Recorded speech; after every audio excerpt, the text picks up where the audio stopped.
નમસ્કાર, આપ જોઈ રહ્યા છો મંતવ્ય ન્યૂઝ સૌરાષ્ટ્ર સુરત સાથે હું છું હિનલ। સમાચારની શરૂઆત કરી સુરેન્દ્રનગરથી। સુરેન્દ્રનગરમાં મુખ્યમંત્રી ભૂપેન્દ્ર પટેલનો કાર્યક્રમ રદ કરવામાં આવ્યો છે। તો સમાચાર મળી રહ્યા છે સુરેન્દ્રનગરથી મુખ્યમંત્રી ભૂપેન્દ્ર પટેલનો કાર્યક્રમ રદ કરાયો છે। ખરાબ વાતાવરણના પગલે મુખ્યમંત્રીનો કાર્યક્રમ રદ કરાયો છે। તો સુરેન્દ્રનગરથી સમાચાર મળી રહ્યા છે ઇન્ટરનેશનલ એક્સપોમાં સીએમ ભૂપેન્દ્ર પટેલ નહીં આપી શકે હાજરી। મુખ્યમંત્રી ભૂપેન્દ્ર પટેલ વર્ચ્યુઅલ રીતે જોડાઈને એક્સપોને ખુલ્લો મૂકશે।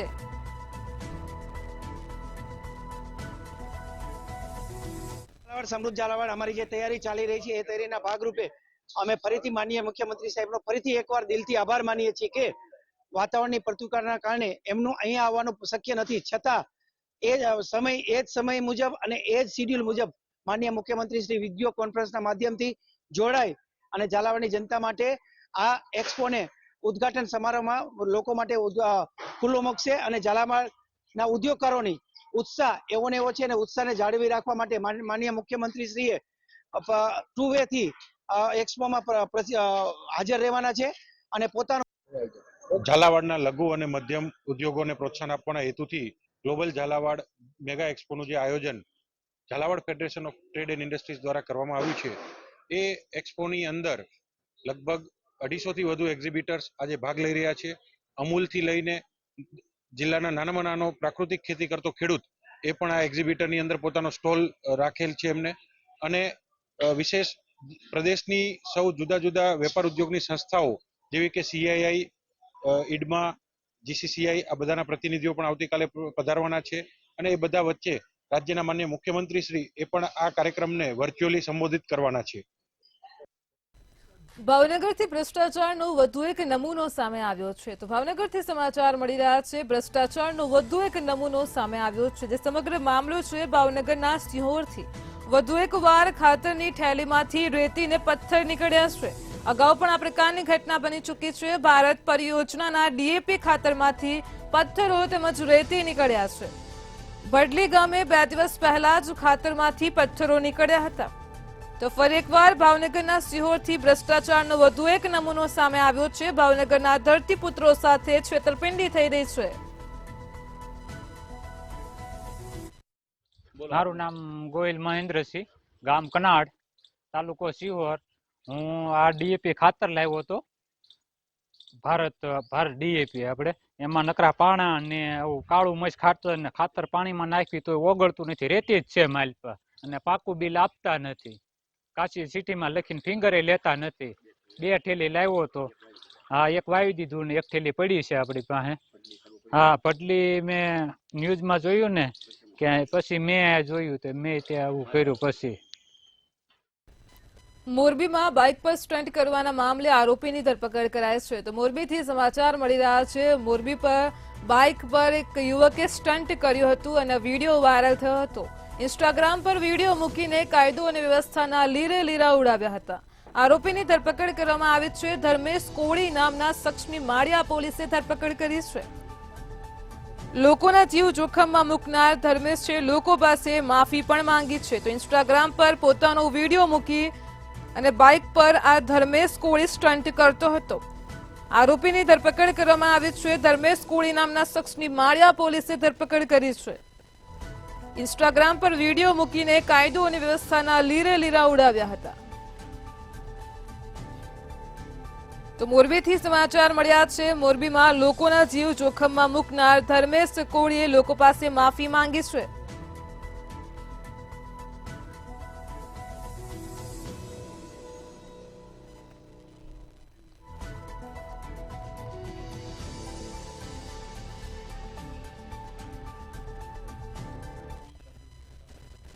રાજકોટથી સમાચાર મળી રહ્યા છે। રાજકોટમાં બોગસ દસ્તાવેજના મામલે માસ્ટરમાઇન્ડ આરોપીની ધરપકડ કરાઈ છે। તો રાજકોટથી સમગ્ર મામલો સામે આવ્યો છે। રાજકોટમાં હર્ષ સોનીની પોલીસ દ્વારા ધરપકડ કરવામાં આવી છે। બોગસ દસ્તાવેજ મામલે માસ્ટરમાઇન્ડ આરોપી હર્ષ સોનીની પોલીસે ધરપકડ કરી છે। હર્ષ સોનીની અમદાવાદથી ધરપકડ કરવામાં આવી છે। બોગસ દસ્તાવેજ ફરિયાદ બાદ હર્ષ સોની ભૂગર્ભમાં ઉતરી ગયો હતો। પોલીસ દ્વારા તેની ધરપકડ કરવામાં આવી છે. તો રાજકોટથી બોગસ દસ્તાવેજનો મામલો પ્રકાશમાં આવ્યો હતો. માસ્ટરમાઇન્ડ આરોપી હર્ષ સોની ઝડપાઈ ગયો છે. પોલીસ દ્વારા તેની અમદાવાદથી ધરપકડ કરવામાં આવી છે. બોગસ દસ્તાવેજની ફરિયાદ થતાં જ આ હર્ષ સોની ભૂગર્ભમાં ઉતરી ગયો હતો. રાજકોટથી સમાચાર મળ્યા છે. બોગસ દસ્તાવેજ મામલે માસ્ટરમાઇન્ડ આરોપીની ધરપકડ કરાઈ છે.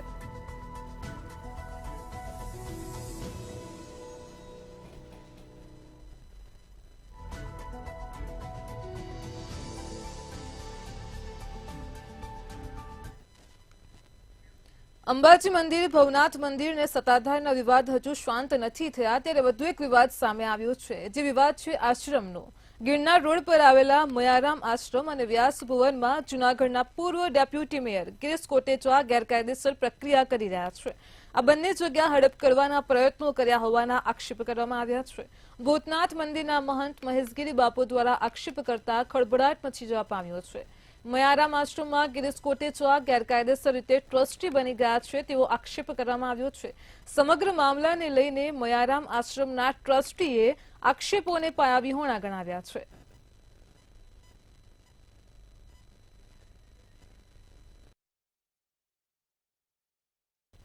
વ્યાસ આશ્રમ કે ભુવનની વાત કરું તો વ્યાસ ભુવનમાં એવું થયું છે કે ખોટી રીતે નિમણૂક થઈ, એક જ ટ્રસ્ટી બચ્યો તો એનો નિયમ છે કે ચેરિટી કમિશનરમાં પહેલા અરજી થાય, ચેરિટી કમિશનરની પરવાનગી લેવામાં આવે, પછી ચેરિટી કમિશનર મદદ કરે, ચેરિટી કમિશનર આગળ વધે ને પછી સાથે મળીને એના મદદથી ટ્રસ્ટી નીમવામાં આવે. ત્યાં એક જ ટ્રસ્ટી વધ્યો હતો, એને કંઈક નોકરીની લાલચ આપી કે તને કોર્પોરેશનમાં નોકરી આપશું કે એ બધી વાતો આપણે એક બાજુ મૂકીએ, પણ એ એક ટ્રસ્ટીએ ગિરીશ કોટેચાને ટ્રસ્ટી બનાવ્યો. પછી ગિરીશ કોટેચાએ પોતે પોતાના દીકરાને બનાવી લીધો અને એ બે મળીને પોતાના પત્નીને બનાવી લીધું. એક ટ્રસ્ટમાં આખું ઘર ઘૂસી ગયું, એ વ્યાસ ભુવન પડાવી લીધું. આ જગ્યાની 30 વર્ષ પહેલા 1994માં ચેરિટી કમિશનરે હરાજી કરી રાજકોટમાં. ત્યાં કેટલા વર્ષ પહેલા 1994માં એ હરાજીમાં અમે ભાગ લીધો હતો અને આ જગ્યા અમે હરાજીમાં, કાયદેસર હરાજી ન થાય, એક બે ને ત્રણ બોલાતું હોય એ રીતે ચેરિટી કમિશનરનો આ 1994માં આ કાગળ તેનો આ જાહેર નોટિસ અને આની કાયદેસર હરાજી કરવામાં આવી હતી. આ ચેરિટી કમિશનરનો હુકમ. હવે આ જગ્યા છે ઈ બ્રહ્મ સમાજની જગ્યા નથી. શંભુ પ્રસાદ ની આ જગ્યા ઈ રાજ જ્યોતિષ કહેવાતા અને હરાજીમાં પણ જગ્યા એને જ મૂકી હતી. આ કઈ બ્રહ્મ સમાજની કે કોઈની જગ્યા નથી. આ અમારી પોતાની માલિકીની જગ્યા હતી અને મારા શંભુ પ્રસાદ હરિદત્ત જોશીએ જે તે સમયે એનું ટ્રસ્ટ બનાવેલું હતું. એ ટ્રસ્ટ પછી તેમાં બીજા 12ના 5 માણસો હતા, એ બધા ગુજરી ગયા. પછી હું મારા ફાધર ને મારા કાકા 3 જ હતા. પછી જે તે સમયે ગિરીશભાઈ ને પપ્પાને વાત થઈ, પપ્પા ગિરીશભાઈ ટ્રસ્ટી તરીકે લીધા અને કઈ બ્રહ્મ સમાજની કે કોઈની જગ્યા છે નહીં. ટ્રસ્ટમાં એવું છે કે અમારું 100 વર્ષ જૂની આ સંસ્થા છે મહેરામ આશ્રમ. હું છેલ્લા 10 વર્ષથી હું ટ્રસ્ટી તરીકે આવ્યો અને આની અંદર હાવ ખંડેર હાલત જેવી હતી આ જગ્યાની. એટલે અમે અગાઉ 2-3 ટ્રસ્ટીઓ હતા કે જેની ઉંમરને હિસાબે નિવૃત્ત થઈ ગયા. ત્યાર પછી અમે ગિરીશભાઈને રજૂઆત કરી કે ભાઈ તમે આવો, કારણ કે અગાઉ એને 60 લાખ 50 લાખ જેવું દાન અમને અપાયું. એમાં ઉપરનો હોલ બનાવ્યો, છાત્રાલય બનાવ્યું, નવા રૂમ બનાવ્યા. એટલે ગિરીશભાઈને ત્રિવેદીભાઈ છે, ધનસુગીરી બાપુ ત્યારે જીવતા હતા, એને પણ કીધું કે ગિરીશભાઈ તમે આવી જાઓ તો આ થોડોક વિકાસ વધારે ઝડપથી થશે. જૂનાગઢમાં માંગરોળના માછીમારો જૂનાગઢ કલેક્ટર કચેરીમાં આવેદનપત્ર આપવા માટે પહોંચ્યા હતા અને દરિયાઈ જીવસૃષ્ટિ તથા માછીમારના રોજગારને બચાવવા રજૂઆત કરી હતી. તેમાં જેતપુર ડાઇંગ અને પ્રિન્ટિંગ ઉદ્યોગના પ્રદૂષિત પાણી સામે ભારે રોષ પણ અરજદારોમાં જોવા મળ્યો હતો. તો પોરબંદર સુધીની ડિસ્પોઝલ પાઇપલાઇન પ્રોજેક્ટ રદ કરવા માટે રજૂઆત કરવામાં આવી હતી. ખારવા સમાજના આગેવાનો અને માછીમારોએ કલેક્ટરને આવેદન આપીને રજૂઆત કરી છે.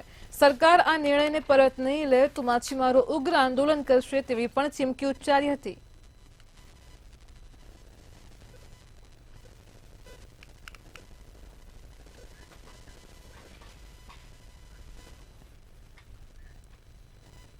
રાજકોટ કોર્પોરેશનના અધિકારીઓના રાજીનામાનો મામલો સામે આવ્યો હતો ત્યારે આ રાજીનામાને લઈને રાજકોટ મ્યુનિસિપલ કમિશનર તુષાર સુમેરાની પ્રતિક્રિયા સામે આવી છે.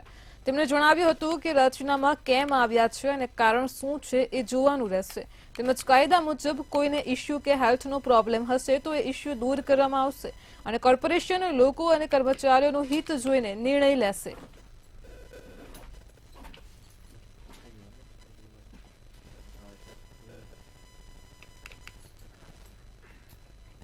રાજકોટમાં જસદણના વેપારી સાથે મારુતિ એગ્રો ઇન્ડસ્ટ્રીઝ નામની પેઢી નામાની ઓળખ આપી છેતરપિંડી કરાઈ હતી. વેપારીને ફોન પર કહ્યું કે મારું નામ ભરતેશ બિપિનચંદ્ર જાની છે. મહેસાણામાં મારુતિ એગ્રો ઇન્ડસ્ટ્રીઝ નામની પેઢી ધરાવું છું. અનાજ કઠોળની જણસીનો મોટા પાયે ધંધો કરું છું અને ચણાની ખરીદી કરવા માંગુ છું. જેથી જસદણના વેપારી તેના ઉપર ભરોસો કરી 10,000 કિલોથી વધારે એટલે કે 20 ટન ચણા ટૂંકમાં ભરીને તેને મોકલી આપ્યા હતા. તો જસદણ પોલીસ દ્વારા આરોપીને નડિયાદથી પકડી જસદણ પોલીસ સ્ટેશન લવાયો હતો. ભરતેશ બિપિનચંદ્ર જાની નાઓ કેટલાય સમયથી નાસ્તા ફરતા હોય તેઓને પીઆઈ જસદણ દ્વારા ખાનગી હકીકત મળેલી કે તેઓ નડિયાદ હોય, જેથી ટીમ મોકલી આ ભરતેશ બિપિનચંદ્ર જાની નાઓને જસદણ પોલીસે અટક કરેલા હોય અને આમ આ ભરતભાઈ અને બીજા અન્ય આરોપી સાથે મળી રૂપિયા 9,71,000ની છેતરપિંડી કરી હોય અને આ બાબતે આ ભરતેશભાઈની જસદણ પોલીસે ધરપકડ કરેલ હોય અને આ બાબતે તેઓની જરૂરી પૂછપરછ ચાલુ હોય અને હાલે આ તપાસ ચાલુ છે. 31 ડિસેમ્બરના રોજ થતી 31st ડાન્સ પાર્ટીઓ મામલે રાજકોટ પોલીસ સતર્ક થઈ છે અને ત્યારે 31 ડિસેમ્બરના રોજ યોજાતી પાર્ટી બાબતે ડીસીપી જગદીશ બાંગરવાનું નિવેદન સામે આવ્યું છે. જગદીશ બાંગરવાએ નિવેદન આપતા જણાવ્યું હતું કે રાજકોટમાં 31 ડિસેમ્બરની ડાન્સ પાર્ટીની મંજૂરી માટે માત્ર 4 જ અરજીઓ આવી છે, જ્યારે મંજૂરી વિનાના થતા આયોજનોના આયોજકો પર સખત કાર્યવાહી કરાશે. સાથે સાથે છરી સહિતના હથિયાર સાથે રાખીને ફરવાવાળા પર પણ સખત કાર્યવાહી કરાશે. એના માટે વિવિધ પ્રકારની ટીમોનું ગઠન કરવામાં આવ્યું છે. ટીમોને બ્રેથ એનાલાઇઝર, એનડીપીએસ કિટ અને તમામ સામગ્રી ઉપલબ્ધ કરી દેવામાં આવી છે અને શહેરના એન્ટ્રી એક્ઝિટ પોઈન્ટ્સ ઉપર સઘન ચેકિંગ કરવામાં આવી રહી છે અને એમને તમામને સૂચના આપવામાં આવી છે કે વધુમાં વધુ ડ્રિંક એન્ડ ડ્રાઈવના કેસીસ અને હથિયારના સાથે ફરવાવાળા માણસો ઉપર જીપી એક્ટ 135 ના કેસીસ અને બીજા એનડીપીએસના કેસીસ વધુમાં વધુ થાય એના માટે તમામ ટીમોને સૂચના કરી દેવામાં આવી છે અને રાજકોટ શહેર પોલીસ શાંતિપૂર્ણ રીતે નવસની ઉજવણી માટે સંપૂર્ણ રીતે તૈયાર છે. રાજકોટના જસદણ યાર્ડ દ્વારા માવઠાની આગાહીને લઈને મહત્વની જાહેરાત કરવામાં આવી છે. આગામી 27-28 ડિસેમ્બરે કમોસમી વરસાદની આગાહી છે, ત્યારે યાર્ડના શેડમાં જગ્યા હશે ત્યાં સુધી જણસી ઉતારવાની જાહેરાત કરાઈ છે. જો શેડમાં જગ્યા ભરાઈ ગયા બાદ કોઈ જણસી લેવામાં આવશે નહીં, તેમજ ખેડૂતોને પોતાની જણસી ઢાંકીને લાવવા યાર્ડ દ્વારા સૂચના આપવામાં આવી છે. સાથે જ ખુલ્લી જગ્યામાં પડેલ ખેત પેદાશ તાત્કાલિક ઉપાડી લેવા પણ સૂચના અપાઈ છે. ખેડૂતો અને વેપારીઓનો માલ પલળે નહીં તે માટે યાર્ડ દ્વારા આ નિર્ણય લેવામાં આવ્યો છે.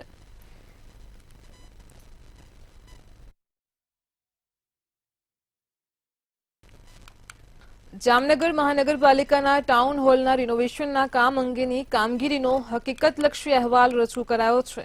મહાનગરપાલિકાએ ટાઉન હોલમાં 7 કરોડનો ખર્ચ કર્યો છે, જેમાં સિવિલ વર્ક અન્વયે ટાઉન હોલની એન્ટ્રીમાં ફેરફાર કરવામાં આવ્યો છે. ટાઉન હોલની સ્ટેજની બાજુમાં જૂનો sound control room, electrical room performance કે નાટક અથવા તો સંગીતના પ્રોગ્રામમાં નડતરરૂપ હતો. તેને સામેની બાજુએ વ્યવસ્થિત રીતે નવો બનાવવામાં આવ્યો છે. જ્યારે રિનોવેશનના કામ 7 કરોડનો ખર્ચ થતા લોકો દ્વારા અનેક સવાલો ઉઠવા પામ્યા છે.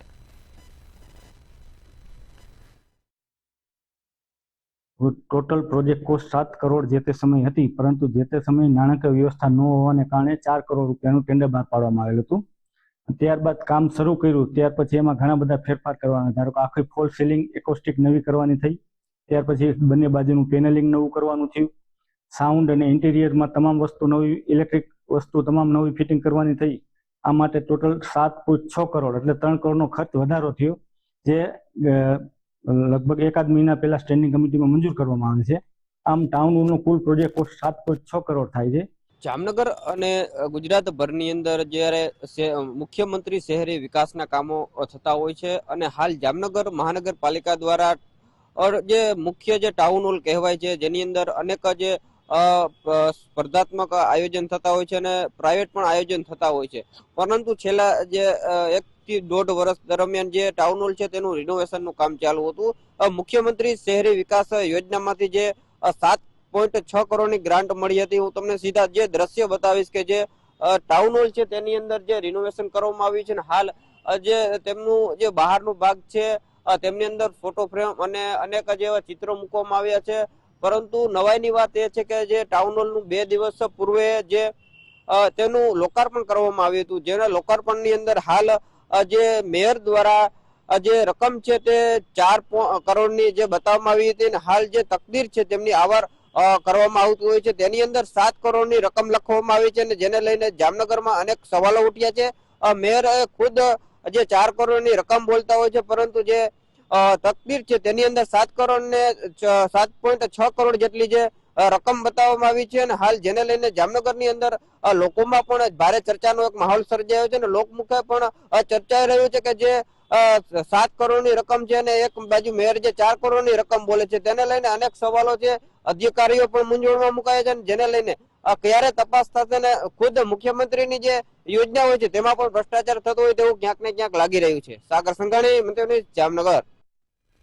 મધ્યાહન ભોજનનું ખાનગીકરણ કરવાની હિલચાલ મુદ્દે સુરેન્દ્રનગર ખાતે વિરોધ કરવામાં આવ્યો છે. સુરેન્દ્રનગરના 3700 થી વધારે મધ્યાહન ભોજન યોજનાના કર્મચારીનું ભવિષ્ય જોખમમાં દેખાતા વિરોધ નોંધાવ્યો છે. તો મધ્યાહન ભોજન યોજનાને એનજીઓને સોંપવાની તૈયારીઓ શરૂ કરતા જ કર્મચારીઓમાં રોષ દેખાયો છે. છેલ્લા 25 વર્ષથી નોકરીમાં ફરજ બજાવતા કર્મચારીઓને છૂટા કરવાની હિલચાલ શરૂ થઈ ગઈ છે. કર્મચારીઓએ એનજીઓને રદ કરોના બેનરો સાથે વિરોધ નોંધાવ્યો હતો.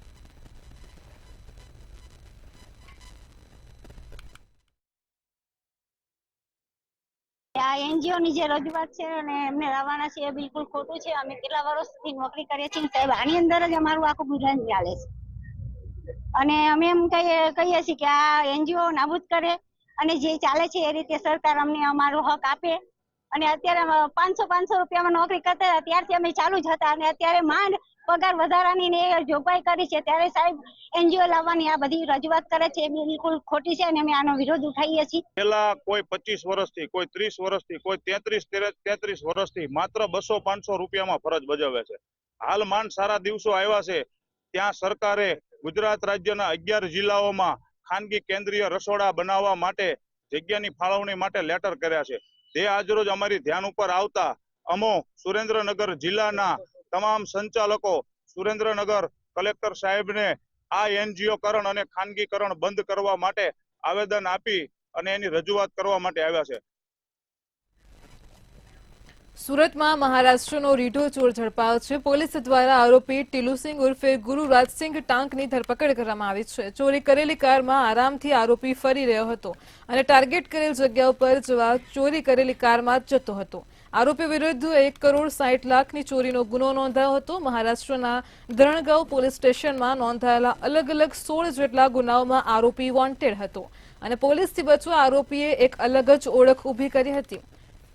રખડતા ભૂંડ પકડવાનો વ્યવસાય કરતો હોવાનું પણ આરોપી બતાવતો હતો.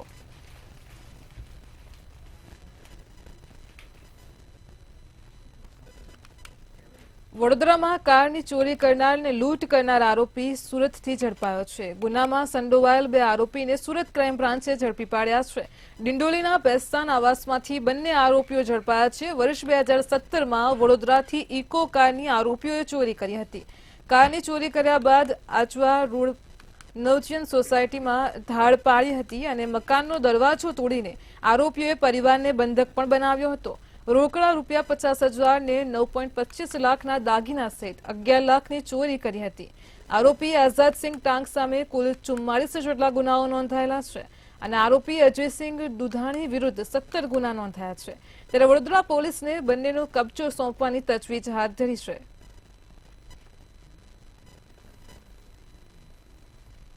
જામનગર આરટીઓ વિભાગને એક વર્ષમાં કરોડો રૂપિયાની આવક માત્ર પસંદગીના નંબર મેળવવામાંથી થઈ છે. કહેવાય છે કે શોખ બડી ચીજ હૈ. લોકો પોતાના શોખ પૂરા કરવા માટે ગમે તેટલી કિંમત ચૂકવવા તૈયાર થઈ જતા હોય છે. ત્યારે આરટીઓમાં જાન્યુઆરીથી લઈને ડિસેમ્બર સુધીમાં કુલ 8,022 વાહનોએ પસંદગીના નંબર મેળવવા માટે હરાજીમાં ભાગ લીધો હતો. 2024માં કુલ 4 નવી સિરીઝ બહાર પાડી હતી, જેમાંથી આરટીઓને કુલ 3,61,23,000ની આવક થઈ છે. એટલું જ નહીં, પસંદગીના નંબર માટેની હરાજીમાં સૌથી વધુ 4 વ્હીલરમાં આવક નોંધાઈ છે. કુલ 8,022 જેટલા વાહનોમાં ઓક્શન થયેલું છે અને એ ઓક્શન પૈકી સરકારશ્રીને 3,61,23,000 જેવી માતબર રકમ મળેલી છે. આ 4 સિરીઝ પૈકી LMB કારની સિરીઝ GJ10 EC-માં 0777 નંબરમાં સરકારશ્રીને 3,71,000 જેવી માતબર રકમ તેમજ 0007 નંબરમાં 1,83,000 જેવી રકમ ઉપજેલી છે. તેવી જ રીતે ટુ વ્હીલરની સિરીઝની વાત કરીએ તો GJ10 ED સિરીઝની અંદર 0007 નંબરમાં 77,000 જેટલી માતબર રકમ સરકારશ્રીને મળેલી છે. ખેડૂતોના હિતમાં સરકાર દ્વારા વધુ એક નિર્ણય કરવામાં આવ્યો છે. દક્ષિણ ગુજરાતના 7 જિલ્લાઓના 3 લાખ ખેડૂતોને દિવસે વીજળી અપાશે.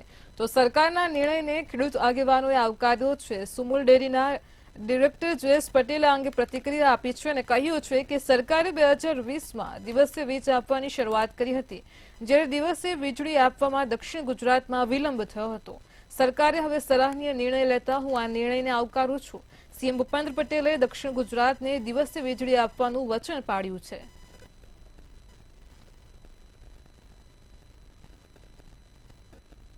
કરી છે અને કારણે દક્ષિણ ગુજરાતમાં લગભગ 3 લાખથી વધારે ખેડૂતોના ખેતરોમાં દિવસે વીજળી આવી છે. ખેડૂતોને ખુશી ઉત્પન્ન થઈ છે. ખાસ કરીને જે સ્થિતિ બનતી હતી ને ખાસ કરીને વીજળી અને ખાસ કરીને ખેતીમાં પાણી અગત્યનું અંગ છે અને જ્યારે દિવસે વીજળી આવતી હોય તો સ્વાભાવિક છે કે પૂરતી ક્ષમતાથી ખેડૂતો વીજળી વાપરી શકે અને પાણી બોરવેલમાંથી કાઢી શકે અને એનો પોતાનો પાક તંદુરસ્ત રીતે ઊભો કરી શકે.